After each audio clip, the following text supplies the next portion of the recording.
తండ్రి నీకు స్తోత్రమయ్యా, యేసయ్య నీకు వందనాలు ప్రభా. ఆరాధనలో మీ సన్నిధితో మమ్మల్ని నింపినందుకు మీకు వందనాలు ప్రభా. వాక్యం ద్వారా మీరు మాతో మాట్లాడండి, మమ్మల్ని బలపరచండి, మమ్మల్ని సిద్ధపరచండి. మీరే మాట్లాడి నన్ను వాడుకోమని యేసు నామములో అడుగుతున్నాను తండ్రి. ఆమేన్ ఆమేన్. ఫిలిప్పీలు రాసిన పత్రిక 4వ అధ్యాయము 1వ వచనం నుంచి 7వ వచనం వరకు ఇవాళ మనం ధ్యానం చేద్దాం. 1వ వచనం నుంచి 7వ వచనం వరకు ఇవాళ మనం ధ్యానం చేద్దాము. ఆ మిగిలిన వచనాలు వచ్చే వారం మనం మాట్లాడుకుందాం. నేను చాలా కొద్ది సమయం నేను వాక్యం బోధించడానికి ఇష్టపడుతున్నాను. అయితే మీరు కొంచెం శ్రద్ధగా వినాలి. ఒక అరగంటలో నేను ముగిస్తాను. 1వ వచనం నుంచి ఈ వచన భాగములోకి వెళ్ళే ముందు వాక్యం చెప్పినప్పుడు చదవండి, నా వైపు చూడండి. ఓకే, దీనికి పరిచయం ఇవ్వబోతున్నాను. పౌలు గారు ఫిలిప్పీలో ఉన్న సంఘానికి ఈయన జైల్లో ఉండి ఒక ఉత్తరం రాస్తున్నాడు. మొదట 3 అధ్యాయాలు కొంత భాగాన్ని మనం తెలుసుకున్నాము. అయితే ఈయన ఉత్తరం రాసేటప్పుడు కొన్ని సజెషన్స్ ఇస్తున్నాడు. ఎలా అంటే కొన్ని సూచనలు ఇస్తున్నాడు. కొన్ని తప్పులు ఉన్నాయి బాబు, సరిదిద్దుకోండి అని చెప్తున్నాడు. అలాగే మీరు ఇలా చేస్తే వీటి గురించి మీకు అవగాహన లేదు, మీరు ఇలా చేస్తే అది మీకు ఎంతో క్షేమకరము, ఇది మీకు దీవెన తెచ్చిపెడుతుంది అన్నట్టుగా ఈ 3 విషయాలు చెప్తున్నాడు. మనం 3 అధ్యాయాలు చాలా విషయాలు నేర్చుకున్నాము. ఈ 4వ అధ్యాయము ఫిలిప్పీలకు రాసిన పత్రిక అని ఎక్కడ ఫిలిప్పీలు రాసిన పత్రిక అనగానే మొదట ఇప్పుడు మనం ధ్యానం చేయబోయే అంశమే వస్తుంది. ఇది ప్రతి క్రైస్తవునికి చాలా ఉపయోగకరమైంది. నేను ఒక ప్రశ్న వేస్తాను, ఆ ప్రశ్నకి మీలో మీరే సమాధానం చెప్పాలి.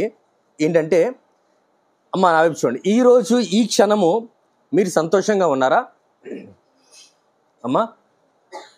ఈరోజు ఈ క్షణము మీరు సంతోషంగా ఉన్నారా లేదా అనేది మీరు మనసులో సమాధానం చెప్పండి.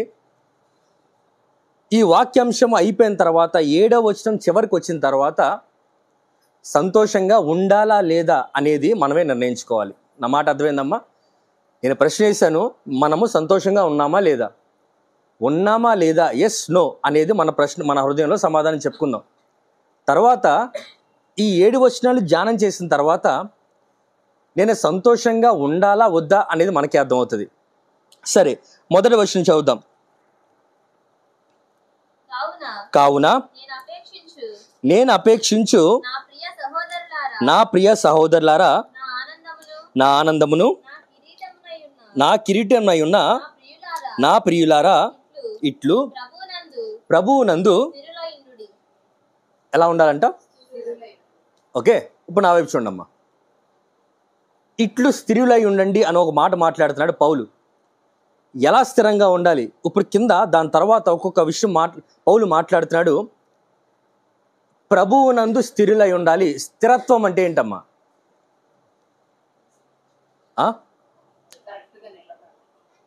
కదలకుండా నిలబడ్డం. స్థిరత్వం అంటే కదలకుండా నిలబడ్డం.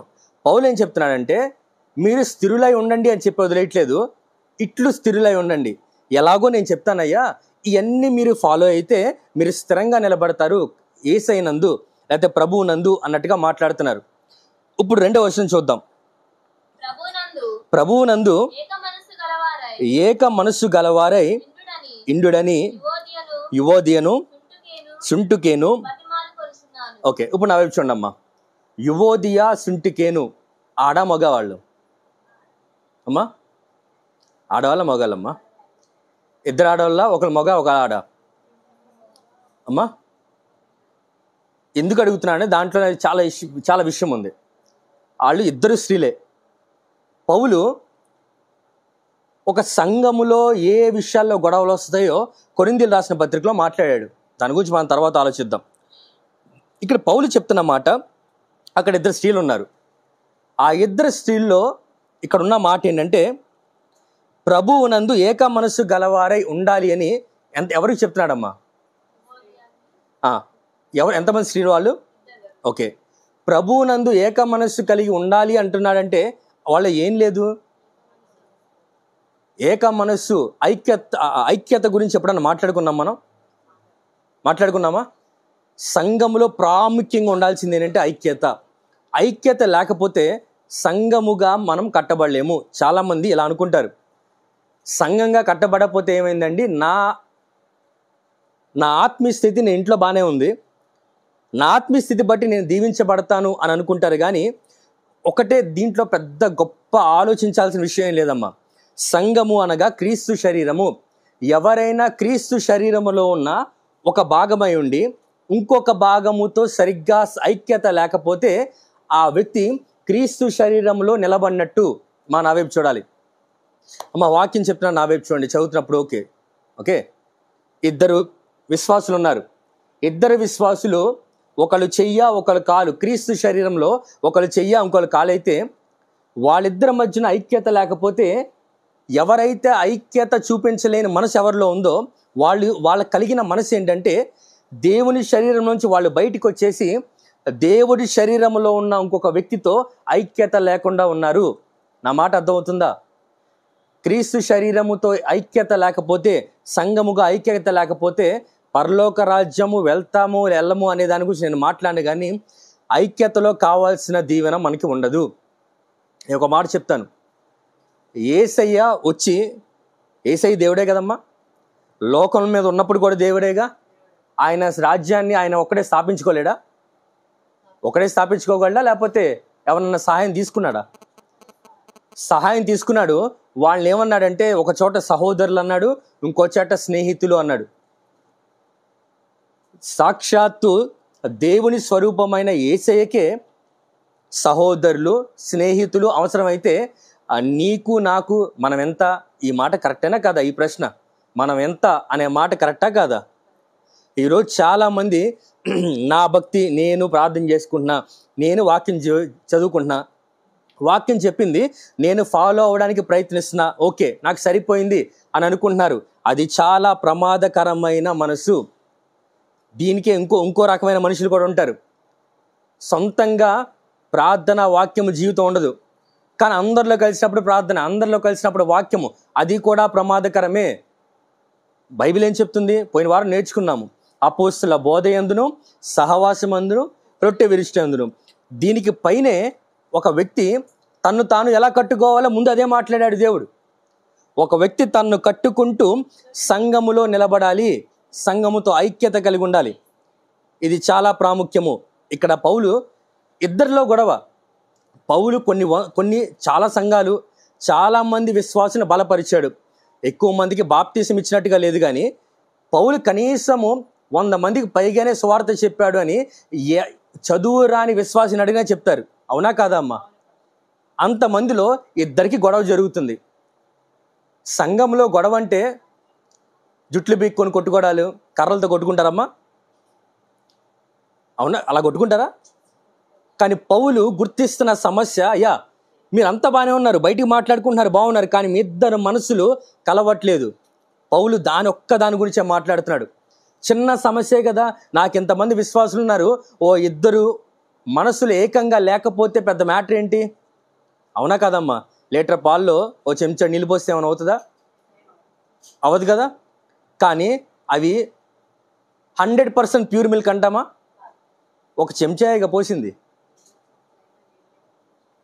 క్రైస్తవ జీవితం కూడా అంతే.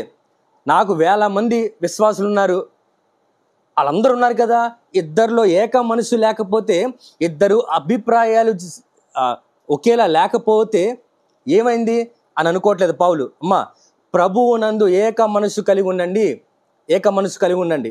నేను పోయిన 2 వారాల నుంచి చెప్తున్న మాట, మన జీవితము మన కోసము 80-90 సంవత్సరాలు బ్రతికి, అయ్యా నువ్వు ఏం చేశావు నీ క్రైస్తవ జీవితం అంటే, నేను నా కుటుంబం కోసం ప్రార్థన చేసుకున్నానండి. దయచేసి అటువంటి స్థితిలో ఎవ్వరూ ఉండొద్దు. దాని గురించి ఇంకా ముందుకు వెళ్దాం. నేను 2 వారాలు మాట్లాడాను. అయ్యా పక్కన వాళ్ళ గురించి, కనీసం పక్కన వాళ్ళ గురించి ప్రార్థన చేయగలగాలి. ఎదుటివాడి కష్టాన్ని నువ్వు భావించి అది నీ కోసము, నీ కష్టానికి సమాధానం దేవుడి దగ్గర పొందుకోవాలి అన్నట్టుగా ప్రార్థన చేయాలి. అటువంటి ఐక్యత సంఘములో ఖచ్చితంగా కావాలి. పక్కన నేను ఆదివారం వస్తున్నానండి, తర్వాత ఎవరు ఎలా వెళ్ళిపోతున్నా మనం అనుకోము, కానీ మన మనసులో ఐక్యత లేవంటే, ఒకరితో ఒకరికి కమ్యూనికేషన్ లేకుండా వెళ్ళిపోతున్నాము అంటే, సంఘంలో ఉన్న వాళ్ళు సహోదరులు సహోదరులు అని వాక్యం బోధిస్తుంది. మన సహోదరుడితో, మన రక్త సంబంధంతో ఫోన్ కాల్ మాట్లాడుకుని ఉంటామమ్మా? కనీసం మనకి తెలిసి ఇంటికి వెళ్ళిన తర్వాత మేము వారానికి ఒక్కసారే మాట్లాడతామండి, ఇంకా మధ్యలో ఎప్పుడు వాళ్ళతో కాంటాక్ట్ లేదు అన్నట్టుగా ఎవరైనా ఉంటారా? కనీసం కుటుంబంతో అయినా మనం మాట్లాడుతూ ఉంటాం కదా. సంఘము సహోదరులు అంటే ఖచ్చితంగా వాళ్ళ కోసము తాపత్రయం ఉండాలా లేదా అమ్మా? ఖచ్చితంగా ఉండాలి. వాళ్ళ కోసం, నీ పక్కన వాళ్ళ కోసం మనం ఎంతమంది ఉన్నాము, ప్రతి వారిని కోసము ఉదయం లేచి రోజులో కనీసం ప్రార్థన చేయగలగాలి.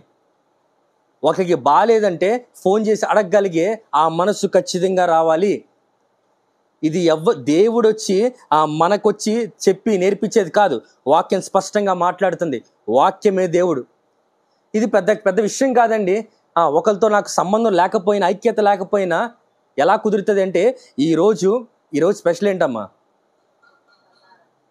బల్లారాధనలో ఒకళ్ళతో ఐక్యత లేకపోయినా వాక్యం చెప్తుంది, నీతో నువ్వెవరితో గొడవ పడితే కనీసము బలిపీఠం మీద బలి కూడా అర్పించొద్దు. ముందెళ్ళి ఎవరితో సమాధాన పడాలా? ఎవరితో అయితే చాలామంది అనుకుంటారు వాడిదే తప్పుందండి, వాడి తప్పుంది కాబట్టి నేను ఎలా ఉన్నాను. నేను ఒక మాట చెప్తాను, అతనికి దేవుడు తెలియకపోవచ్చు, నీకు నాకు దేవుడు తెలుసా లేదా? ఎవరు క్షమించాలా? కాబట్టి ఏక మనసు కలిగి ఎవరి మీద ఐక్యత లేకుండా నాకు కాదు అన్నట్టుగా నీ పక్కన సహోదరుని దాటి వెళ్ళిపోవద్దు. నీ పక్కన సహోదరుడి గురించి నువ్వు పట్టించుకోవాలి, నేను పట్టించుకోవాలి. నేను ఒక మాట చెప్తానమ్మా, నేను ఖచ్చితంగా పట్టించుకుంటాను. ఎందుకని? నాకు ఇచ్చిన పనే అది. మన పని అయితే ఖచ్చితంగా చేస్తాము.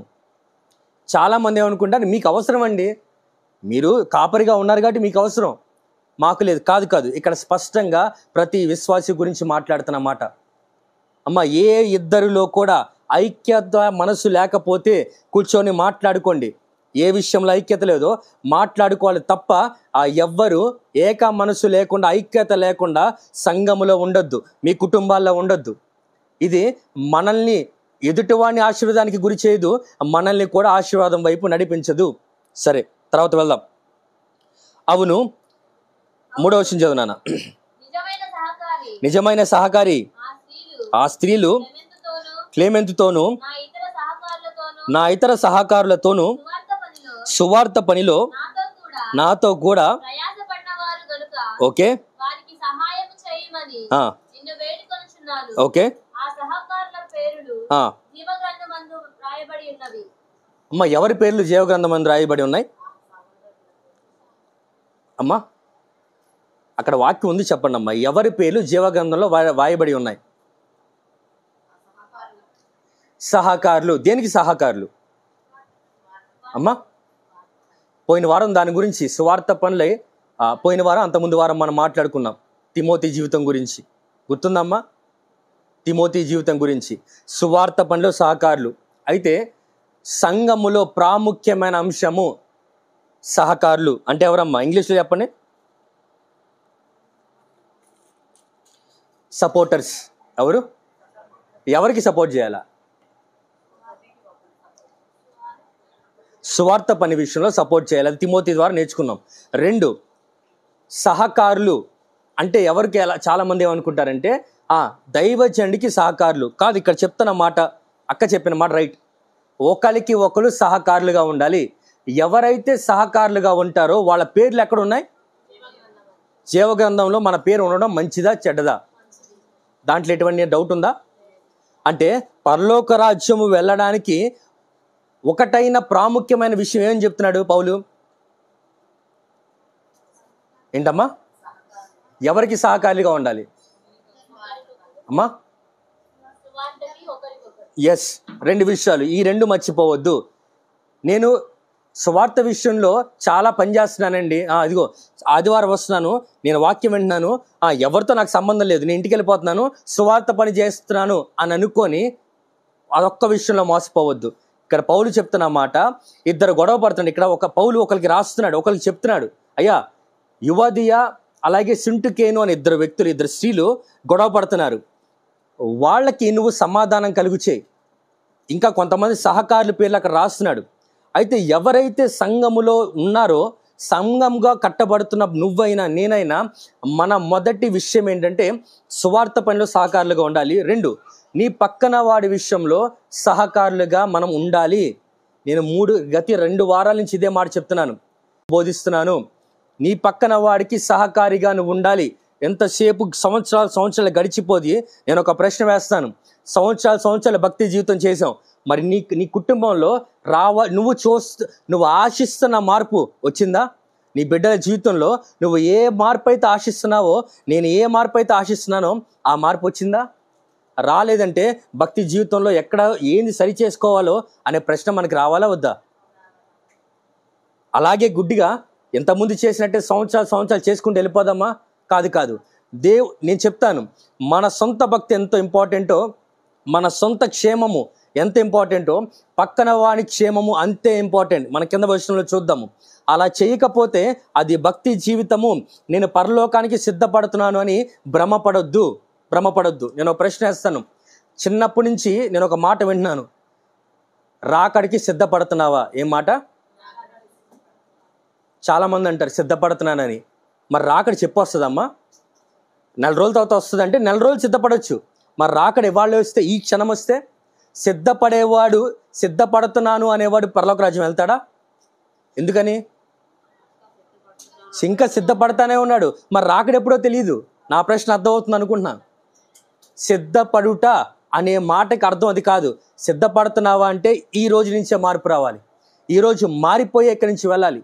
దయచేసి సొంత స్వార్థపూరితమైన భక్తి, ఇంతకుముందు కూడా చెప్పాను, సగం మంది భక్తి ఎందుకు చేస్తున్నారయ్యా, యేసయ్య దగ్గరికి ఎందుకు వస్తున్నారంటే నాకు క్షేమం కావాలి.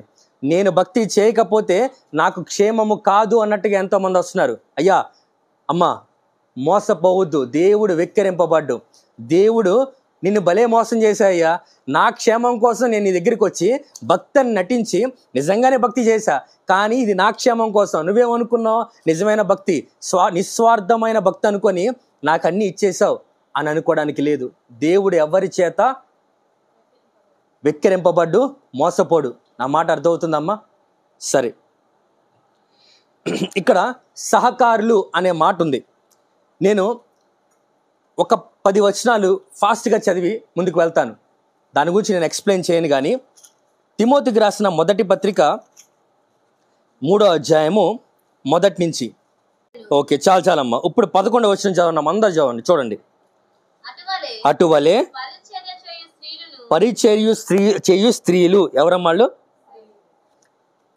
ఇందాక మాట్లాడుకున్న ఇద్దరు స్త్రీలా పురుషులా? సరే, అక్కడ పౌలు సహకారులు అనే మాట మాట్లాడుతున్నాడు. ఇక్కడ వారి గురించే ఉంది. ఆ సహకారులు ఎలా ఉండాలో చూద్దాం. చదువునా 11. అటువలే పరిచర్య చేయు స్త్రీలును. ఓకే, మాన్యులై. Okay, okay. అప్పుడు నా వైపు చూడండి, అయిపోయింది. నేను కొంచెం మాట చెప్పి మళ్ళీ ఫిలిప్పీలు రాసిన పత్రిక వెళ్ళిపోతాను. పరిచర్య చేయు స్త్రీలు, పరిచారకులు, 2 మాటలు మాట్లాడుతున్నాడు. పరిచారకులు అంటే పురుషులు, పరిచర్య చేసే స్త్రీలు అన్నట్టు మాట్లాడుతున్నాడు. ఇందాక సహకారులు ఎవరైతే దేవుని పని పట్ల అంటే సువార్త పని పట్ల సంఘానికి, దైవజనుడికి సహకారం చేస్తారో, అలాగే పక్కన వాడికి సహకారిగా, సపోర్ట్ చేసేవాడిగా, పక్కవాడు పడిపోతుంటే పైకి లేవనెత్తేవాడిగా, లేకపోతే ఎదుటి వాడికి ఉపయోగపడే వ్యక్తిగా, స్త్రీగా, పురుషుడిగా ఎవరైతే ఉండాలో వాళ్ళ గురించి ఇక్కడ చెప్తున్న మాట. మొదటిది మాన్యులై అంటే ఏంటి తెలుసా అమ్మా? మాన్యత. అమ్మా ఇన్ననా? చెడ్డతనం విడిపించి. Okay, dignity. ఎంతమంది తెలుసమ్మా? డిగ్నిటీ అనే మాట కూడా వినలేదా? మాన్యత అనేది పెద్దగా వాడం మనం. ఇంగ్లీష్లోనే డిగ్నిటీ అని మాట్లాడతాము. ఇక్కడ మాన్యులై అనే మాట మాట్లాడుతున్నాడు. ఎవరైతే పరిచర్య సహకారులుగా ఎదుటివాడికి ఉపయోగపడాలా, దేవునికి ఉపయోగపడాలా అని ఎవరైతే అనుకుంటున్నారో, ఎవరైతే అంటే చాలామంది అనుకుంటారు ఈ మాకు లేవు కదండి కాబట్టి మేము కాదు. ఇది అందరి కోసము. ప్రతి ఒక్క విశ్వాసి ఇలా ఉండాలి. మాన్యులై అనే మాటకి అర్థమైంది డిగ్నిటీ. డిగ్నిటీ అనే మాట ఎలా వస్తుంది? మనం మాట్లాడే మాట, వేసుకునే బట్టలు, నడిచే విధానము, మనం ప్రవర్తించే విధానము, మనం ఎలా మాట్లాడుతున్నాము, మనం మాట్లాడుతుంటే ఎదుటి వాడికి కోపం వస్తుందా, గొడవ రేపబడుతుందా, లేకపోతే గొడవ తగ్గుతుందా? నా మాట అర్థమైందా? ఒక్కొక్కసారి మాట్లాడితే కొంతమంది మాట వింటే ఆయన అక్కడే కొట్టాలనిపిస్తుంది. కొంతమంది మాట నేను ఎన్నోసార్లు యూట్యూబ్లో చూశాను, ఎదుటివాడు మాటకి పక్కన్నవాడు కొడతాడు. అంటే వాడి మాట ఎలా ఉందంటే ఎదుటివాడిని రెచ్చగొట్టేలా ఉంది. అలాంటి వాళ్ళు చూసి డిగ్నిఫైడ్, మాన్యులు అని ఎవరు అనుకోరు. సంఘములో ఉన్న వాళ్ళు మనల్ని చూస్తే సాక్షాత్తు యేసయ్యని చూసినట్టు ఉండాలి. ఒక దైవజనుడు, నేను బైబిల్ ట్రైనింగ్ అయిన దైవజనుడు ఇస్కా ఫ్రాన్సిస్ గారు ఈ మాట మాట్లాడతారు. నువ్వు నడిస్తే యేసయ్యలా ఉండాలి, మాట్లాడితే యేసయ్య ఉండాలి, నువ్వు చూసే విధానం యేసయ్యలా చూడాలి, ప్రవర్తించే ప్రవర్తన యేసయ్యలా ఉండాలి. నిన్ను చూస్తే యేసయ్య జీవించుంటే ఇలాగే ఉండేవాడా మాదిరికరంగా అన్నట్టుగా యేసయ్యని మనలోంచి బయటికి చూపించగలగాలి. మాన్యత. తర్వాత కొండెములు అంటే ఏంటమ్మా? చాడీలు, ఎక్కడ మాట అక్కడ, అక్కడ మాట ఇక్కడ. మేము పోయిన వారం యూత్ మీటింగ్లో మాట్లాడుకున్నాం చాలా ప్రాముఖ్యమైన విషయాలు. అయితే కొండెములు చెప్పకూడదు. అక్కడ మాట ఇక్కడ, ఇక్కడ మాట అక్కడ, నిజమైన చెప్పకూడదు. వాక్యంలో సామెతల గ్రంథంలో ఒక మాట ఉంది. ఉదాహరణకి ఇద్దరు వ్యక్తులకి గొడవైందమ్మా, లేదు ఇద్దరు వ్యక్తులు గొడవైంది, లేకపోతే స్నేహితులు. దాంట్లో ఒకడొచ్చి మనకి యువతల వ్యక్తి గురించి ఏదో మాట్లాడాడు. బైబిల్ స్పష్టంగా మాట్లాడుతుంది, నీకెప్పుడైతే ఉదాహరణకి మేమిద్దరం ఒక స్నేహితులు అనుకోండి, అతను రహస్యం ఏదో నాకు తెలిసింది, అప్పటి వరకు నేను నా కడుపులో పెట్టుకున్నాను. ఎప్పుడైతే గొడవైనప్పుడు ఆ రహస్యాన్ని బయటికి చెప్పానో అది చాలా ప్రమాదకరమైన విషయం. ఇదే మాట్లాడుతున్నాడు. కొండెములు చెప్పకూడదు. ఇంకొక మాట, ఇద్దరు వ్యక్తుల మధ్యలో గొడవ జరుగుతుంది. ఒక విషయము ఒక వ్యక్తి నీకు వచ్చి చెప్పాడు, నేను ఆ మాట చెప్తే గొడవ పెద్దదవుతుంది అంటే ప్రాణం పోయిన మాట చెప్పమాక. ఎందుకంటే నువ్వు చెప్పే మాట చాలామంది అనుకుంటే నేను నిజమే చెప్పాను కదండి, అతను ఏంటో అతనికి తెలియాలి. తప్పు. వాళ్ళిద్దరు మన మాట ఇద్దరిని బద్దలు కొడుతుంది అంటే చెప్పకు. ఒకవేళ ఈ వ్యక్తి వల్ల అతనికి నష్టము జరుగుతుందంటే ప్రార్థన చేయి, ప్రార్థన కార్యం చేస్తుంది. కొండెములు, నీ నా మాట వల్ల ఇద్దరి మధ్యలో గొడవ రాకూడదు. కొండెములు చాలా ప్రమాదకరం. దేవుడు లెక్క అడుగుతాడు, సమాధానంగా ఉన్నావు ఇద్దరిని నువ్వెందుకు పాడు చేసావంటాడు. దేవుడి ముందు నిలబడలేము. కొండెములు చెప్పకూడదు. మితానుభవము గలవారును, అమ్మా క్రైస్తవుల్ని పట్టి పీడించే ఒక దురాత్మ లాంటిది ఈ మితానుభవం లేకపోవుట. మనం సంపాదించేది 10,000, ఖర్చు 20,000 చేస్తే మితానుభవం ఉన్నట్టు కాదు. మితానుభవం అంటే ఎంత ఉండాలో అంత తగ్గించుకొని ఉండడము. 10,000 సంపాదించి భర్తలు భార్యని కానీ 20,000 ఖర్చు చేసేలాగా ప్రెషర్ చేస్తూ ఉంటే ఏమంటారు, బలవంతంగా వాళ్ళని సాధించినట్టుగా చేస్తే అది మితానుభవం కాదు. అలాంటి వాళ్ళు దేవునికి సహకారులుగా నిలబడలేరు. దేవుని సేవకుడిగా చెప్తున్నాను, మీకున్న దాంట్లో మనము ఎంత దాచుకుంటే దేవుడు దాన్ని, యోసేపు గురించి ఎన్నోసార్లు చెప్పాను, 20% దాస్తే అది 100%గా పనిచేస్తుంది. లేదని విత్తనాన్ని కూడా తినేసే పరిస్థితిలో ఉన్నామా, అది పేదరికానికి తీసుకెళ్తుంది. ఏంటంటే మీరు శాపాలు పెడుతున్నారా? కాదు, వాక్యమే చెప్తున్నాను. వాక్యాన్ని మనము పాటించకుండా ఎంత ప్రార్థన చేసినా అది మనకు ఫలితం రాదు. మితానుభవము మనకెంత ఉందో దాంట్లోనే ఉండాలి. ఒక సామెత ఉంది కదా, పులిని చూసి ఏం పెట్టుకున్నారంట, నక్క వాత పెట్టుకుంటే పులి అవుతుందమ్మా. మనకెంత ఇచ్చాడో దేవుడు దాంట్లోనే ఉండాలి. మితానుభవము ఎంత ఉందో అంతే. ఓకే. తర్వాత అన్ని విషయంలో నమ్మకమైన వారినై ఉండవలను. అన్ని విషయాలు ఎలా ఉండాలంట? ఓకే, ఇప్పుడు ఫిలిప్పీలు రాసిన పత్రిక తీసేయండి. అన్ని విషయంలో నమ్మకమైన వాడిగా ఉండాలి అనే దానికి నేను ఒక మాట చెప్తాను. నా వైపు చూడండి అమ్మా. నా స్నేహితుడు ఒకడు ఒక మాట అడిగాడు, నేను ఎంత కష్టపడుతున్నా నా ఉద్యోగంలో నాకు ఇంక్రిమెంట్ రావట్లేదు, ఫలితం రావట్లేదు. నా వైపు చూడాలి. ఎంత పని చేస్తున్నా, ఇది చదువుకునే వాళ్ళకేంటి, చేతి పని చేసే వాళ్ళకేంటి, వ్యాపారం చేసే వాళ్ళకేంటి, ఉద్యోగాలు చేసే వాళ్ళకి, ప్రతి వానికి ఇదే సూత్రం వర్తిస్తుంది. నా దగ్గరికి వచ్చి అడిగాడు, నేను ఎంతో కష్టపడతానన్నా కానీ నాకు నా చేతి దాకా వస్తుంది, ఫలితం వెళ్ళిపోతుంది, నాకు ఇంక్రిమెంట్ రావట్లా, డబ్బులు రావట్లా. దానికి నేను ప్రశ్న అడిగా, నీ పని నువ్వు నమ్మకంగా చేస్తున్నావు, 100కి 100% చేస్తున్నావా అని అడిగా. చేయట్లేదు అన్నాడు. అయితే రాదని చెప్పాను. వాక్యం స్పష్టంగా మాట్లాడుతుంది. ప్రసంగి గ్రంథము 11వ అధ్యాయం 1వ వచనం చూడమ్మా. 11 1వ వచనం.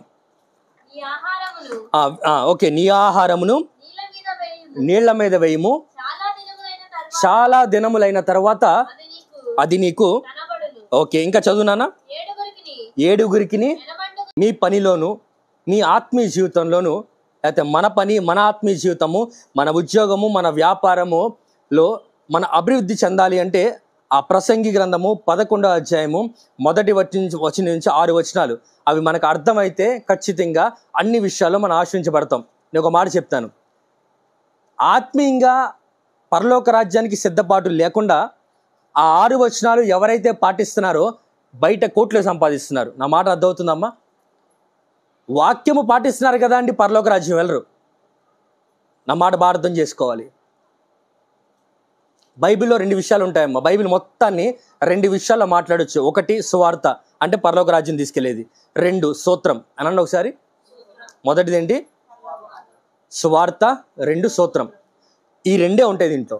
సువార్త పాటించినవాడు పరలోక రాజ్యం వెళ్తాడు. సువార్త పాటించి సూత్రం పాటించినవాడు పరలోక రాజ్యం వెళ్తాడు, కానీ ఇక్కడ ఆశీర్వాదం రాదు. సూత్రం పాటించి సువార్త పాటించిన వాడు ఇక్కడ ఆశీర్వాదం పొందుతాడు, కానీ పరలోక రాజ్యం వెళ్ళడు. కానీ ఎవరైతే సువార్త సూత్రం 2 పాటిస్తారో ఇక్కడ దీవెనకరంగా ఉంటారు, పరలోక రాజ్యం వెళ్తారు. నా మాట అర్థమవుతుందా? దాని గురించి వచ్చే వారం కానీ దాని తర్వాత మాట్లాడుకుందాం. ఇక్కడ ఉన్న మాట, నీ ఆహారాన్ని జలముల మీద వేయము, ఒకానొక సమయాన్ని అది తిరిగి వస్తుంది. నువ్వు ఏ పని చేస్తున్నా కూడా నీ ఓనర్, లేకపోతే నువ్వు చదువుకుంటున్నావా, నువ్వు కట్టిన ఫీజుకి, లేకపోతే నీకు ఎంత సమయం నువ్వు చదవాలో శ్రద్ధగా చదువు, దేవుడు కటాక్షం చూపిస్తాడు. నీకు సక్సెస్ ఖచ్చితంగా వస్తుంది. చదివితే ఎవరికి రాదండి, చదివినంత మాత్రం రాదు. దేవుడు కటాక్షం కలగాలి. పని చేసే విధానంలో మన యజమానికి నమ్మకంగా ఇచ్చినట్టుగా నమ్మకంగా చేసామా, వాడు నేను నీకు శాలరీ ఇవ్వను, నీకు ఇంక్రిమెంట్ ఇవ్వను అన్నా కూడా నీకోసం దేవుడు ద్వారాలు తెరుస్తాడు. దేవుడు అడుగుతున్న మాట, నమ్మకమైన వారిగా ఉండాలి. క్రైస్తవుడు నమ్మకమైన వాడిగా ఉండాలి. పని చేయరు, దేవుడికి నమ్మకంగా పనిచేసి ఏ పనైనా కానీ నమ్మకంగా చేస్తేనే దీవెన. ప్రార్థన చేస్తున్నానండి, ఆ పని ఎగ్గొట్టి నేను ప్రార్థన చేస్తున్నాను, తప్పు, దీవెన రాదు.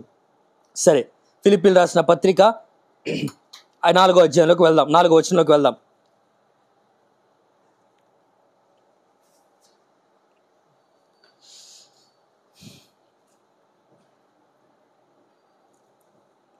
చదువునానా. ఎల్లప్పుడూ ప్రభువునందు ఆనందించుడి. ఓకే. ఇప్పుడు నెహెమ్యా గ్రంథము 8వ అధ్యాయం 10వ వచనం ఒకసారి అలా చదివి మళ్ళీ తిప్పేయచ్చు. నెహెమ్యా గ్రంథము 8వ అధ్యాయం 10వ వచనం.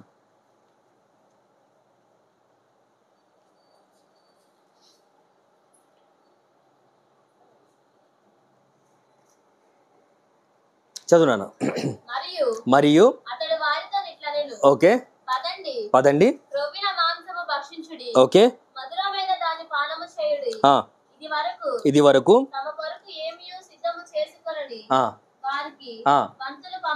ఓకే. ఏలయనగా ఈ దినము మన ప్రభువుకు. Okay okay. అమ్మా, ముందు మీరు మంచిగా తినండి, సంతోషంగా ఉండండి అంటున్నాడు, కానీ బలం ఎప్పుడు వస్తుందని చెప్తున్నాడు. ఎలా? అమ్మ, బాగా అర్థం చేసుకోవాలి.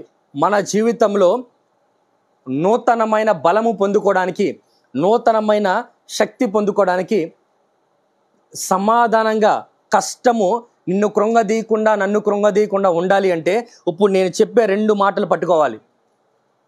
ప్రవీణ్, నా వైపు చూడు. అక్కడ ఏం రాసిందమ్మా? ఆఖరి మాట, యెహోవా యందు ఆనందించుట వలన. ఇప్పుడు ఫిలిప్పీలు రాసిన పత్రికలో ఇప్పుడు చదివిన మాట చదవండి. ఎల్లప్పుడూ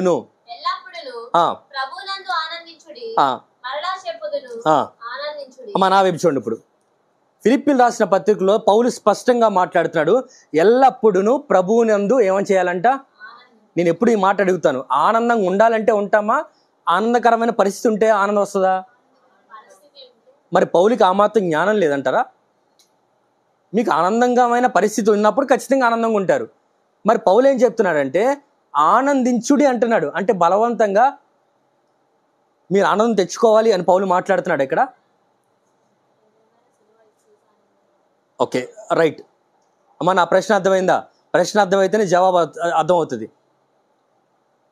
ఆనందించుడి అంటున్నాడు అంటే బలవంతంగా మీరు ఆనందంగా ఉండాలి అని చెప్తున్నాడా? మరేంటి? ఎగ్జాక్ట్లీ. దేవుని బట్టి ఒక మాట చెప్తున్నాను. ఫిలిప్పీలు రాసిన పత్రిక ఎవరికి రాస్తున్నాడంటే విశ్వాసులకి రాస్తున్నాడు, అన్యజనులకి రాయట్లేదు. అంటే ఈ సాక్షాత్తు యేసయ్యని ఎరిగి యేసయ్య బిడ్డలుగా ఎవరైతే పిలువబడుతున్నారో వాళ్ళకి పౌలు ఏం చెప్తున్నాడంటే మీరు ఎల్లప్పుడూ ప్రభువునందు ఆనందించుడి అనే మాటకు అర్థం ఏంటంటే, అయ్యా మీకు కష్టములో చాలామంది ఇలా మాట్లాడతారు. వాళ్ళకి ఏదైనా దెబ్బ తగిలింది అనుకోండి, దెబ్బ తగలగానే దేవునికి స్తోత్రం, ఈ దెబ్బ ఎవరేశారు అమ్మా? ఎవరు కొట్టారంటారు? దేవుడు కొట్టాడమ్మా. దేవుడు కొట్టాడంటే సరి చేసుకోమంటున్నాడు ఏదో. మనకి కష్టం వస్తే కష్టాన్ని బట్టి ఆనందించడం కాదు, ఎల్లప్పుడూ ఆనందించడి అనే మాట బాగా అర్థం చేసుకోండి. కష్టం వచ్చింది, యోబు మాట అన్నాడు, యెహోవా ఇచ్చెను. రైట్ అంటారు, రాంగ్ అంటారమ్మా? అమ్మా, యెహోవా ఇచ్చి యెహోవా తీసుకోడు. యెహోవా ఇచ్చి చెప్పండి అమ్మా.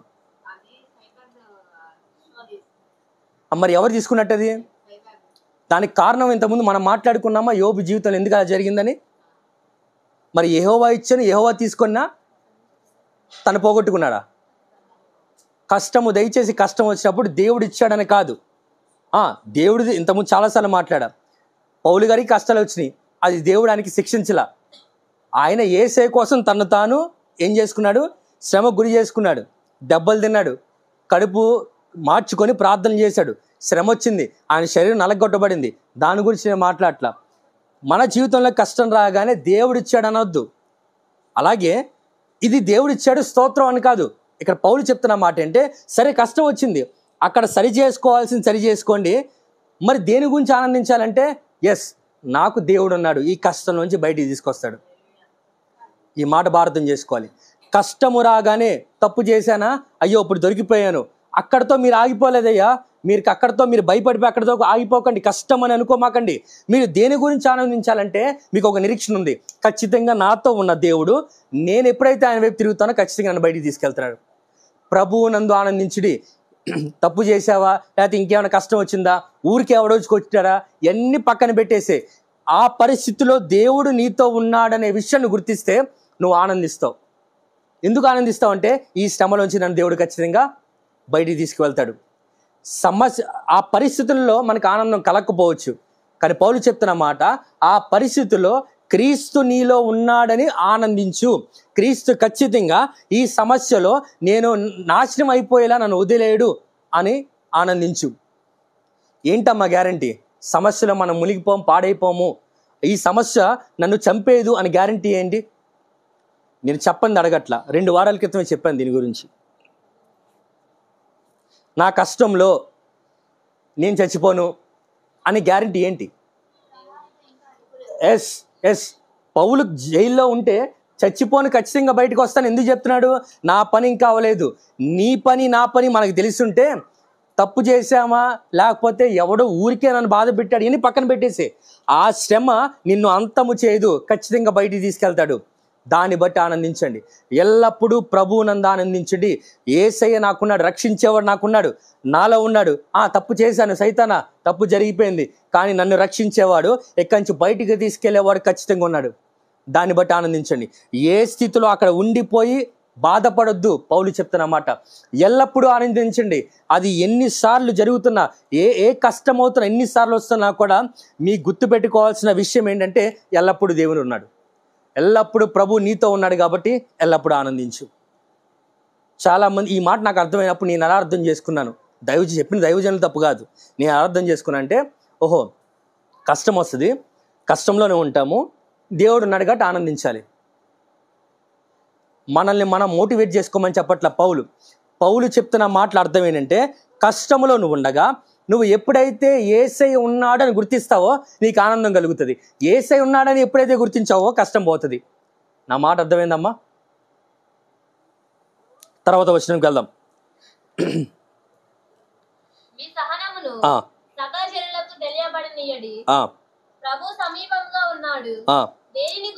చాలమ్మా, చాలు. ఒక మాట చెప్తాం. నెహెమ్యా గ్రంథంలో ఒక మాట చదివాం. ఏం మాట చదివాం? యెహోవా యందు ఆనందించేవారు ఏమవుతారు? ఎవరు బట్టి ఆనందిస్తే? డాక్టర్స్ చాలా మంది చెప్తారు, స్ట్రెస్ అనే మాట విన్నారమ్మా, అది చాలా మందికి చాలా అనారోగ్యాలు తీసుకొస్తుంది. అయ్యా నువ్వు ఎప్పుడు సంతోషంగా ఉండు, సంతోషమే చాలా మందికి ఆరోగ్యం అని బయట లోకం చెప్తుంది, తెలుసా అమ్మా? బైబిల్ ఏదో చెప్తుంది, సంతోషంగా ఉండడానికి చాలా మంది ఇప్పుడు నేను ఖచ్చితంగా చెప్పాల్సిందే, ట్రయాంగిల్ పిరమిడ్స్ అనే మాట మాట్లాడు. బయట ఇప్పుడు బాగా రన్ అవుతున్న ఒక అంశము, యవనస్తుల్ని పట్టి పీడిస్తున్న అంశము పిరమిడ్స్. అదేంటంటే ధ్యానము. మౌనంగా ధ్యానం చేయి. దాని గురించి నేను తర్వాత చెప్తాను. అంతరంగ మనశ్శాంతి కోసము మనిషి పరిగెడుతున్నాడు. ఎంతోమంది లక్షలు ఇచ్చి దాంట్లో కూర్చుంటారు మనశ్శాంతి కోసము. అది పరలోక రాజ్యం తీసుకువెళ్ళకపోగా ఏ రకమైన ఉపయోగం తీసుకురాదు. కానీ ఎవరికి ఏ ఆనందము, ఏ మనశ్శాంతి నిజంగా ఒక మనిషికి ఉపయోగం అంటే, యెహోవా యందు ఆనందించడం వలన ఏమవుతారు?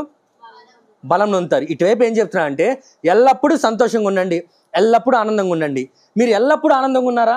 ఎవరిని బట్టి ఆనందంగా ఉన్నారు? యేసయ్యని బట్టి ఆనందంగా ఉన్నారు. ఇక్కడ ఏం చెప్తున్నాడు? యేసయ్యని బట్టి ఎవరైతే ఆనందంగా ఉంటారో వాళ్ళు ఎలా ఉంటారు? లెక్క అర్థమైందమ్మా? ఎల్లప్పుడూ దేవుని యందు ఆనందించండి. మరలా చెప్తాను, ఆనందించండి. ఎవరైతే దేవుని యందు ఆనందిస్తారో వాళ్ళు ఎలా ఉంటారు? బలము పొందుతూ ఉంటారు.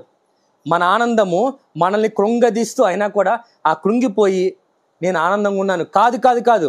మన ఆనందం మనల్ని నూతనంగా మారుస్తూనే ఉంటుంది. అరే ఈడు అయిపోయాడ్రా, ఈ కుటుంబం అయిపోయింది అన్న స్థితిలోంచి ఖచ్చితంగా అది నిన్ను బలంగానే మారుస్తుంది. బలమైన వాడిగా, బలమైన పరిస్థితుల్లో నిలబెడతా తప్ప కుంగిపోతూ నేను సంతోషంగా ఉన్నాను అని ఎలా చేయదు. దేవుడి లెక్క. నా వైపు ఎవరైతే చూస్తారో కష్టంలో ఖచ్చితంగా వాళ్ళు ఆనందంగా ఉంటారు. ఎందుకంటే నేను జవాబు ఇవ్వడానికి రెడీగా ఉన్నా. యేసయ్య ఉన్నాడు. పేతురు మునిగిపోతున్నప్పుడు కంగారు పడిపోయాడా? యేసయ్య అన్నాడమ్మా. సింపుల్. కష్టంలో ఉన్నప్పుడు యేసయ్య ఉన్నాడు అని గుర్తించావా? యేసయ్య పేతురు యేసయ్య అని గుర్తించగానే చేయించాడా లేదా? నువ్వైనా నేనైనా కష్టంలో ఉన్నప్పుడు నా యేసయ్య ఉన్నాడు కదా నా దగ్గర అని గుర్తించగలిగితే దేవుడు ఖచ్చితంగా చేయిస్తాడు, ఖచ్చితంగా నిలబెడతాడు. అందుకే నువ్వు ఆనందంగా ఉంటావు. ఆ ఆనందము నిన్ను బలము తీసుకొస్తుంది. కృంగిపోయిన పరిస్థితిలో కూడా బలం తీసుకొస్తుంది. 5వ వచనం, మీ సహనమును సకల జనులకు తెలియబడనీయుడి, ప్రభు సమీపంగా ఉన్నాడు. ఈ మాట డైరెక్ట్గా ఒక మాట చెప్తాను. సహనమును సకల జనులకు తెలియబడాలన్నాడా, మనసులో ఉంచుకోవాలన్నాడా? నేను యవన పిల్లల్ని ఎక్కడో కాదమ్మా, ఇంతకుముందు జూమ్ పరిచయంలో మాట్లాడే యవన పిల్లల్ని ప్రార్థన చేసావా, వాక్యం చదివావా అంటే నా మనసులో ఉందన్నా, మనసులో చేసుకుంటానంటారు.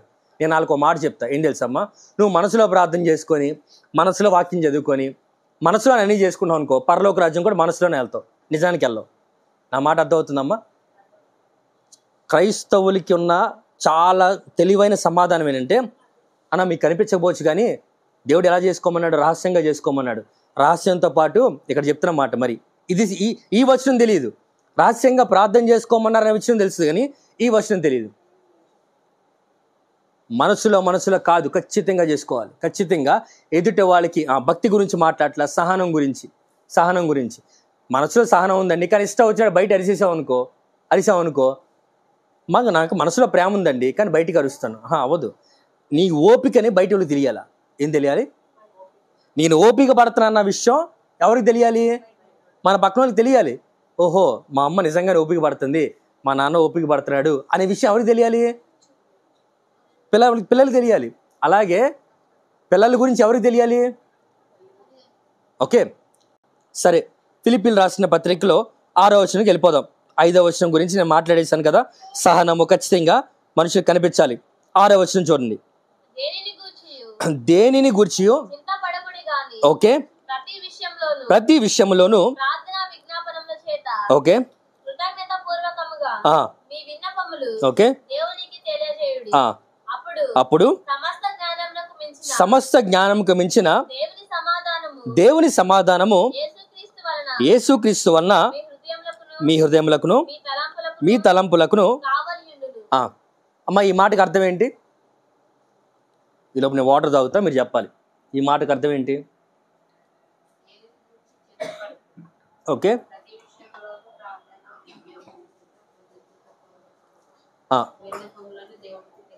అప్పుడేమవుతుంది?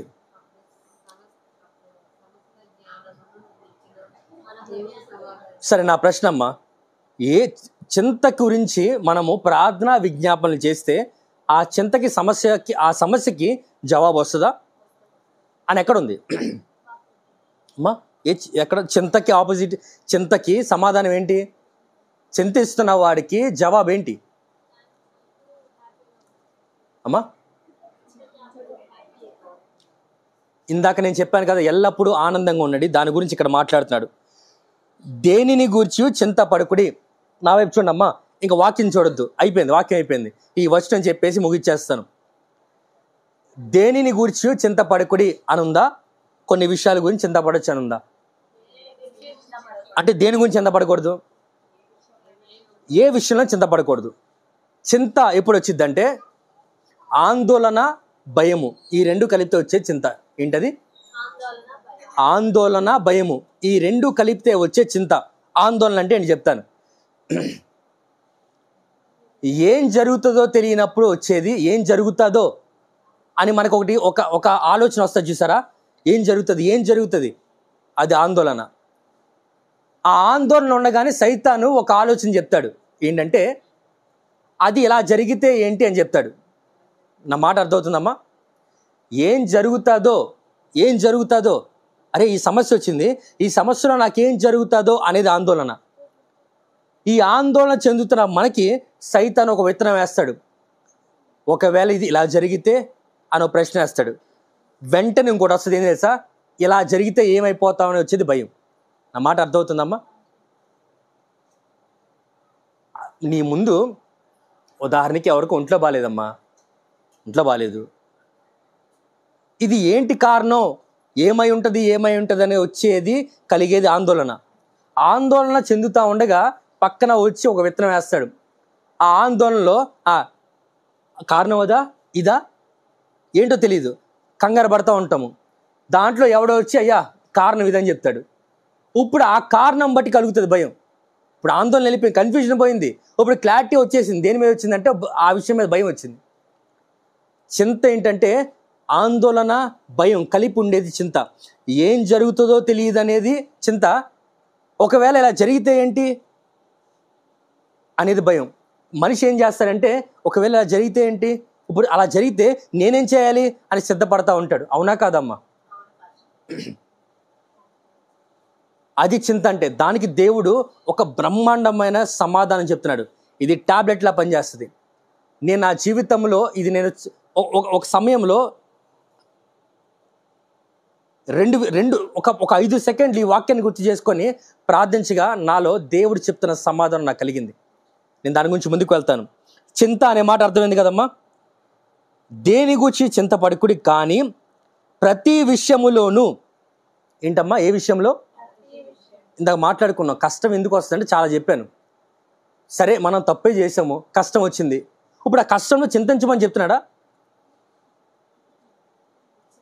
ఎందుకని ముందే చెప్పాడు కదమ్మా, దేని గురించి చింతపడకూడదు. కారణం ఏదైనా ఫస్ట్ చింతపడకూడదు. కష్టాన్ని బట్టి చింతపడకూడదు. ఏం జరుగుతుందో అని కన్ఫ్యూజన్, ఆందోళన పక్కన పెట్టేసి, ఎలా జరిగితే ఏంటి, అలా జరిగితే ఏంటి అనే భయాన్ని పక్కన పెట్టేసి, ఇలా జరిగితే ఇప్పుడు నేనేం చేయాలి, నన్ను నేను ఎలా కాపాడుకోవాలని ఆలోచన పక్కన పెట్టేసి, దేని గురించి చింతపడద్దు. కానీ ప్రతి విషయంలో కష్టం ఎందుకైనా రావచ్చు, కారణం ఏదైనా రావచ్చు, నీ తప్పే ఉండొచ్చు, కానీ ప్రతి విషయంలో ఏం చేయాలా? మా ముందు మాట ఉందన్న, ప్రార్థన విజ్ఞాపన. అమ్మ నా వైపు చూడండి.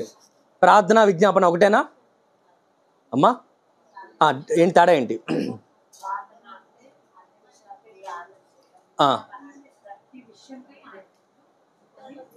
మా రెండు ఒకటే కదా మీరు చెప్పింది, అన్ని విషయాలు ప్రతి విషయం. Right, exactly. ప్రార్థన అంటే మన కోసం, విజ్ఞాపన అంటే ఇతర వాళ్ళ కోసం. చాలామంది ఏసే ప్రార్థన చేస్తాడండి, ఏసే ప్రార్థన చేసినప్పుడు కూడా పరలోకంలో ప్రార్థన చేయట్లేదు, విజ్ఞాపన చేస్తున్నాడు. ఆయన కోసం ఆయన ప్రార్థన చేయడం ఏముందమ్మా? ఏసై ఆయన కోసం ఆయన ప్రార్థన చేసుకోవడానికి ఏం లేదు, మన కోసం ఆయన విజ్ఞాపన చేస్తున్నాడు. మా ప్రతి విషయంలో ప్రార్థన విజ్ఞాపన చేస్తున్నాము అంటే ఎవరి గురించి చేస్తున్నట్టు? ఆ క్లారిటీ వచ్చిందమ్మా? అంటే ఆ పైన 2 వచనాలు, ఎవరు చింతలో ఉన్నా, ఎవరికి సమస్య ఉన్నా ఎవరు ప్రార్థన చేయాలా? పక్కనోడికి సమస్య ఉన్నా. అర్థమవుతుందమ్మా? ఇక్కడ పౌలు చెప్తున్న మాట, ప్రార్థన చేయాలి, విజ్ఞాపన చేయాలి. నీ కోసం నువ్వు ఎంత ప్రార్థన చేసుకుంటున్నావో, నా కోసం నేను ఎంత ప్రార్థన చేసుకున్నానో, పక్కవాడి బాగు కోసం కూడా అంతే ప్రార్థన చేయాలి. తర్వాత కింద వెళ్దాం. ప్రార్థనా విజ్ఞాపనల చేత కృతజ్ఞతాపూర్వకంగా మీ విన్నపములు దేవునికి తెలియచేయుడి. ప్రార్థనా విజ్ఞాపన సరిపోతుంది, ఇంకేమైనా చేయాలమ్మా? అంటే ఏంటి? కృతజ్ఞతాపూర్వకంగా మీరు మాట్లాడండి. మీరు ఎంత ఫాస్ట్గా మాట్లాడితే 5 నిమిషాలు నేను ముగిచ్చేస్తా. కృతజ్ఞతాపూర్వకంగా అంటే ఏంటి? ఆయన చేసిన మేలుకై కృతజ్ఞత. ఓకే,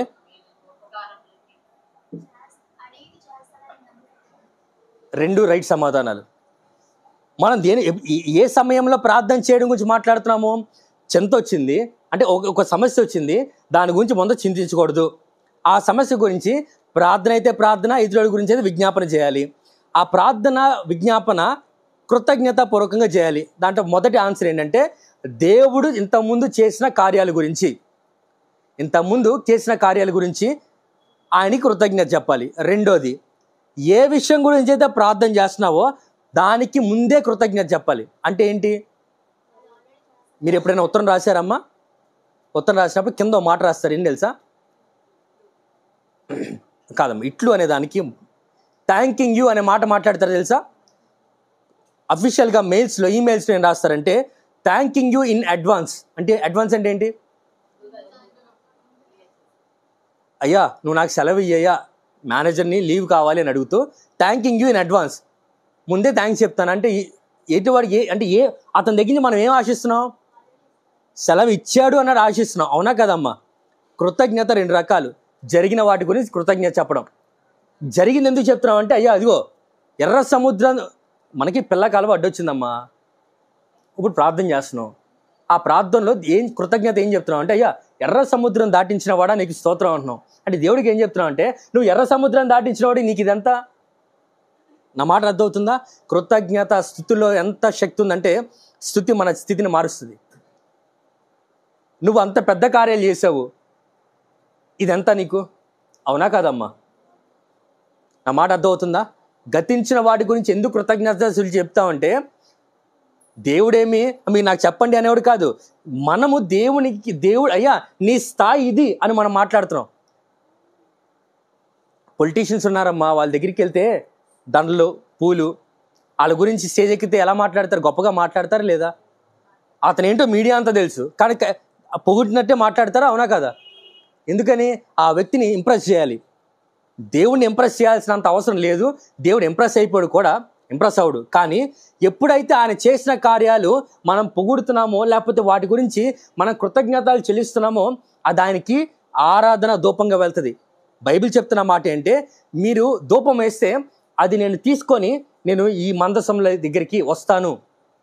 దేవుడికి ఎప్పుడైతే మనము ఆరాధన ధూపము వేస్తామో, ధూపాన్ని ఎప్పుడైతే దేవుడి దగ్గరికి ఇస్తామో, దేవుడు అది స్వీకరించి ఆ సమస్యలోకి వస్తాడు. కృతజ్ఞత, జరిగిన వాటికి కృతజ్ఞత చెప్పాలి ప్రార్థనలో. 2, అయ్యా నువ్వు ఈ సమస్య నుంచి నన్ను బయటికి తీసుకొస్తున్నావు. నా మాట అర్థమైందమ్మా? కృతజ్ఞత పూర్వకంగా మీ విన్నపాలు దేవునికి తెలియచేయడి. అప్పుడు ఏమవుతుంది? బాగుందయ్యా, ఫస్ట్ చింత పడొద్దన్నో, సరే పడను. ఆందోళన వద్దన్నో, భయం వద్దన్నో, సరే పడను. ప్రతి విషయంలో ప్రతి సమస్యలో ప్రార్థన చేయమన్నావు, అది కృతజ్ఞతగా చేయమన్నావు. ఇక్కడ దాకా బాగానే ఉంది. మరి నాకు జవాబు వస్తుందా అమ్మా? జవాబు వస్తుందా? సరే, పాలు డాక్టర్ అవ్వాలనుకున్నాడు.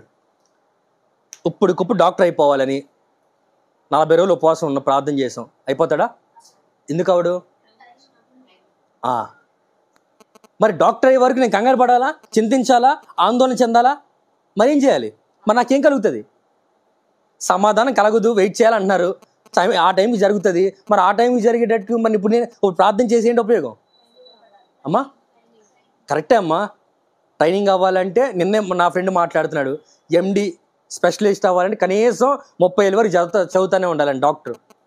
మరి 30 ఏళ్ళ వరకు అవుతాడా లేదా అని, ఏమవుతుందో అని భయం. ఓ పక్కన సైతాన్ని అవ్వడని చెప్తా ఉంటాడు, ఆందోళన చెందుతూ ఉండాలా? మరి ఏం చేయాలి? ప్రార్థన చేస్తే జవాబు వస్తుంది అన్నారు. ఇప్పుడు మళ్ళీ అడుగుతుంటే టైం బట్టండి జవాబు రాదంటున్నారు. మరి ఏం చేయాలి అమ్మా? ప్రభునందు ఆనందిస్తామమ్మా, ఆనందిస్తా అని దానికే ఇప్పుడు దాకా చెప్పాను. ప్రభు ఖచ్చితంగా చేస్తాడని నమ్ముతున్నాం అని అర్థం. ప్రభు నందు ఆనందిస్తున్నాం అంటే ఎందుకు ఆనందం కలుగుతుంది? ఫర్ ఎగ్జాంపుల్, కష్టంలో ఉన్నప్పుడు పాలు బట్టి ఆనందించాలంటే ఎందుకు వస్తుంది ఆనందం? పాలు నాకు సాయం చేస్తాడా, నా సమస్య తీరుస్తాడా అని ప్రశ్న వస్తుందా కదా? మరి ప్రభువునందు ఆనందిస్తున్నామంటే ప్రభు నాకు సాయం చేస్తాడు అని నమ్ముతున్నాం. మరి నా ప్రశ్న ఏంటంటే, ఏం సహాయం చేస్తాడు ఆయన?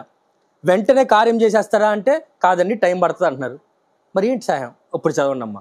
ఇది అర్థం చేసుకుంటే లైఫ్ సాఫీగా నడుస్తుంది. అప్పుడు సమస్త జ్ఞానానికి మించిన దేవుని సమాధానము యేసుక్రీస్తు వలన మీ హృదయములకును తలంపులకును, అది సమాధానం. ఏం తెలుసు? ఏంటమ్మా సమాధానం? అర్థమైందా? అర్థమైన వాళ్ళు చెప్పండి. ఏం జరుగుతుంది హృదయములకి తలంపులకి? అసలు కృప అనే మాట లేదు అక్కడ.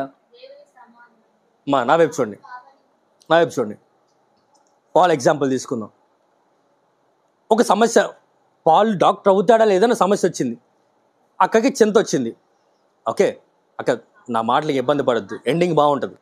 ఓకే, చింత వచ్చింది. చింత ఏముంటుంది? చింత అంటే ఏమన్నాం? ఆందోళన, భయం. ఆందోళన ఏంటి? డాక్టర్ అవ్వాలనుకున్నాను, డాక్టర్ అవుతాడా, ఇంజనీర్ అవుతాడా, నా మాట వింటాడా ఏంటి అనేది ఆందోళన. పక్కన సైతాన్ ఒక భయం పెడుతుంది. సరే అయితాడా, అయ్యాడనుకో, డాక్టర్ అయ్యాడనుకో, సరిగ్గా చేస్తాడా? భయం. ఈ రెండు కలిసింది ఏంటి? చింత పడుతుంటే పోనీ యేసయ్య యందు ఆనందించాను విషయం గుర్తొచ్చింది. యేసయ్య ఉన్నాడు కదా అని గుర్తొచ్చింది, ఆనందించావు. ఆనందించి కింద ఉన్న మాట, ఆ విషయం గురించి ప్రార్థన చేయాలన్నారు, కృతజ్ఞతలు చెల్లించాలన్నారు. అయ్యా నువ్వు ఇంతకుముందు బైబిల్లో సమయాలు నిలబెట్టావు, యోసేపు నిలబెట్టావు, నువ్వు అన్నీ చేసావు అని కృతజ్ఞత చెల్లించేసాం. పాల్ని డాక్టర్ చేస్తావు అని కూడా కృతజ్ఞతలు చెల్లించేసాం. ఇప్పుడు ఏం కలుగుతుంది? పోనీ అలా చేసినంత మాత్రం పాలు ఉన్నట్టుగా డాక్టర్ అయిపోయాడా? టైం ఉంటుంది. టైం 30 ఏళ్ళు పట్టింది అనుకోండి. దేనికి చెప్తున్న మాట ఏంటంటే, ఈ 30 ఆ సమాధానం వచ్చేంత కాలం ఉంది కదా, ఆ కాలంలో మన మనస్సుల్ని, హృదయాల్ని దేవుని సమాధానము కావలి కాస్తుంది. అది సమాధానం. దేవుడిచ్చి చేసే కార్యము, చింతలో ఉన్నప్పుడు చేసే కార్యము.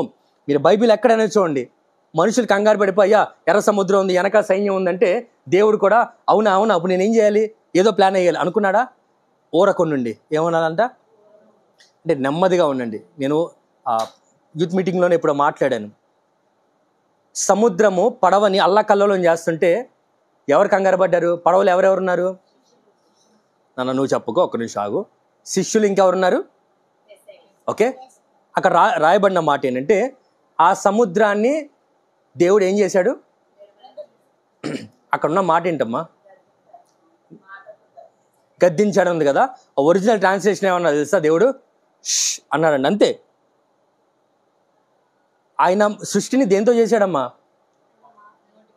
మాట అంటే గాలేగా, మాట్లాడితే గాలి వస్తుందిగా, అన్న గాలేగా వచ్చింది అంటే దానికి తెలుసు, అరే నన్ను చేసిన నా ఓనరే ఇప్పుడు అన్నాడు కాబట్టి నేను సైలెంట్గా ఉండాలి. మాట అర్థమవుతుందా? దేవుడు కంగారు పడ్డు. కష్టంలో ఉన్నప్పుడు మనం ప్రార్థన చేసుకోగానే ఇంకా కంగారు అయిపోతుంటే లేదు, మనం నమ్మట్లా, యేసయ్య నమ్మట్లా. యేసయ్య ఉన్నాడని ఆనందించి, యేసయ్య ఎందుకు ఆనందించాలి? యేసయ్య ఈ కష్టం నుంచి ఖచ్చితంగా బయటికి తీసుకువెళ్తాడు. అందుకే కదా ఏ విషయమైనా కానీ చింతించొద్దు, ప్రభునందు ఆనందించండి అనే మాట ఎందుకు మాట్లాడుతానంటే, ఆ కష్టంలో దేవుడు ఆల్రెడీ సమాధానం సిద్ధపరిచాడు. మరి ఆ సమాధానం రావడానికి టైం పడుతుంది. దాన్నే మేకింగ్ అంటారు.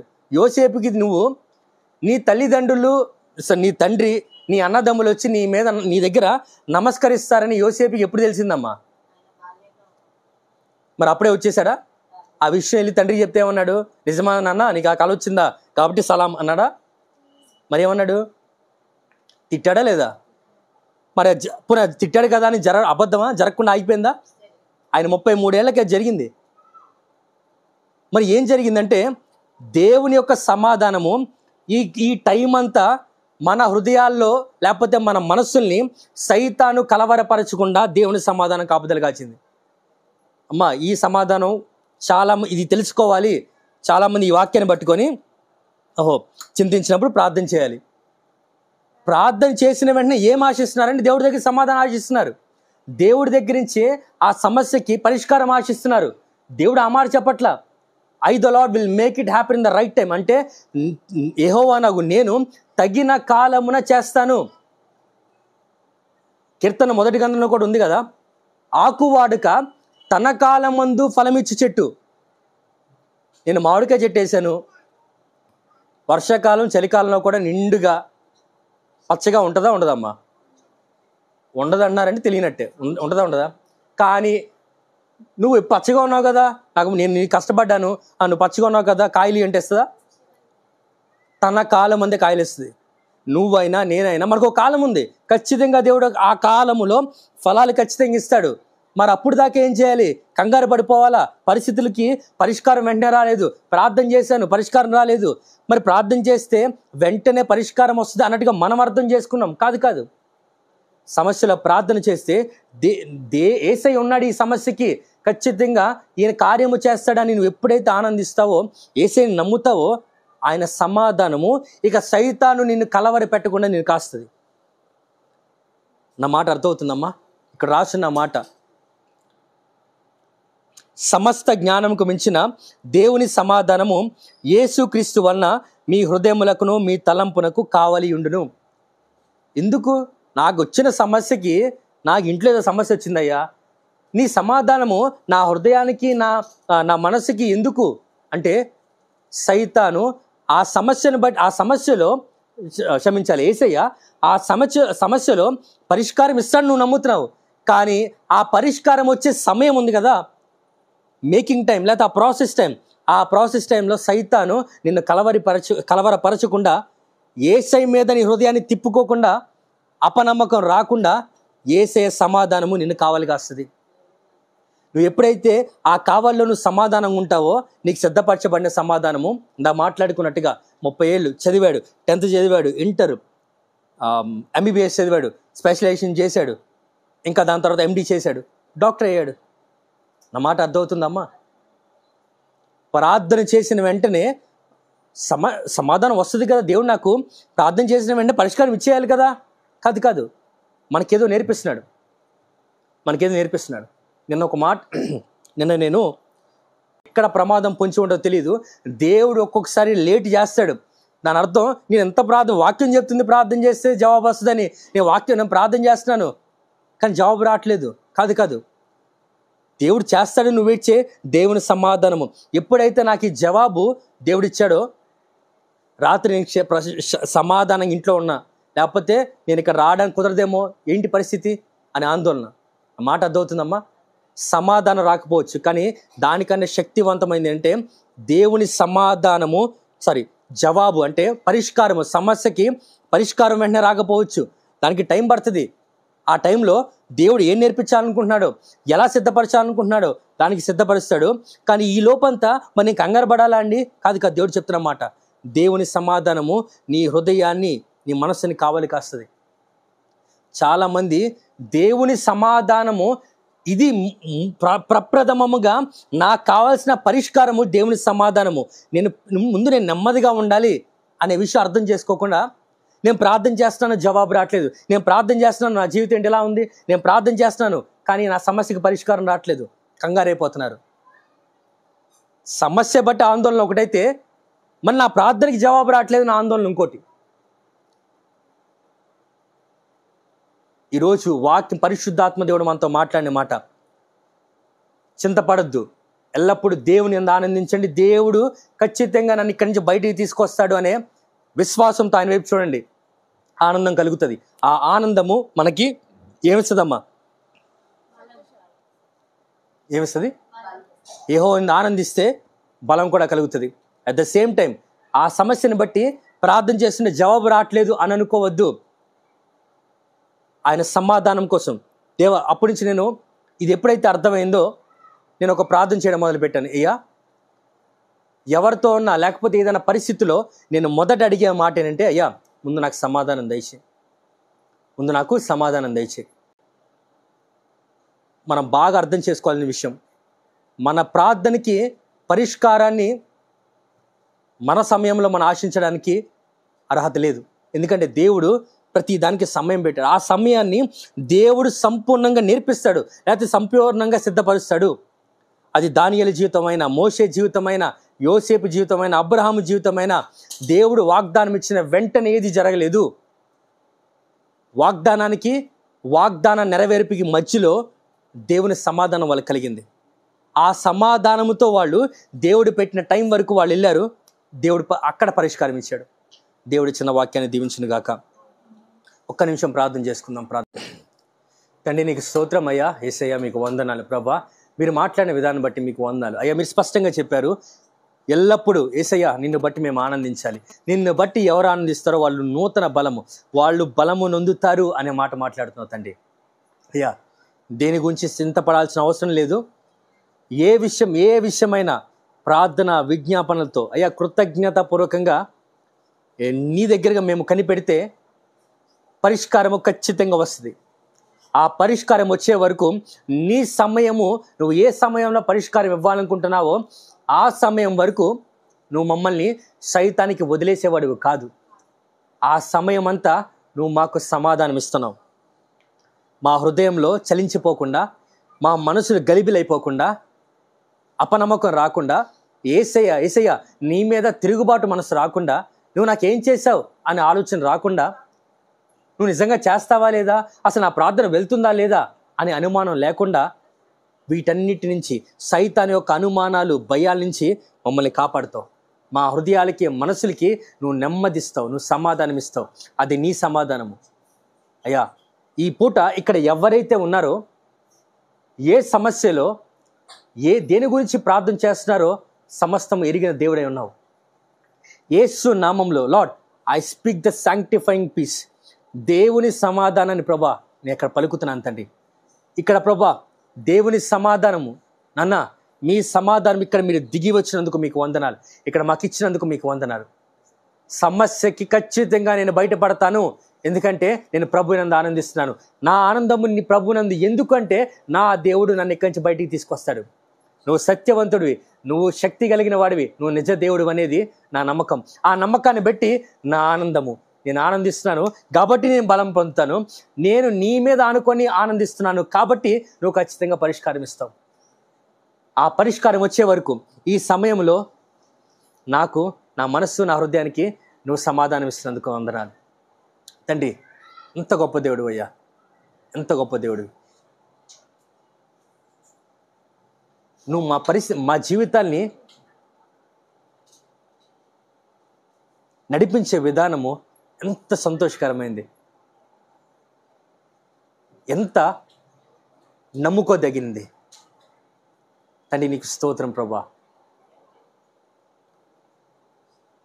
నాన్న నీకు వేలాది వందనాలు, వేలాది వందనాలు. ఈ పూట ఎవరైతే ఏ బాధతో నీ దగ్గరికి వచ్చారో ఆ పరిస్థితికి ఖచ్చితంగా జవాబిచ్చావు. ఆ జవాబు వారు వినే వరకు, వారి చెవిన పడే వరకు దేవా నీ సమాధానం ఇవ్వండి. ఇచ్చినందుకు మీకు వందనాలు. యేసు నామములో అడుగుతున్నాను తండ్రి, ఆమేన్.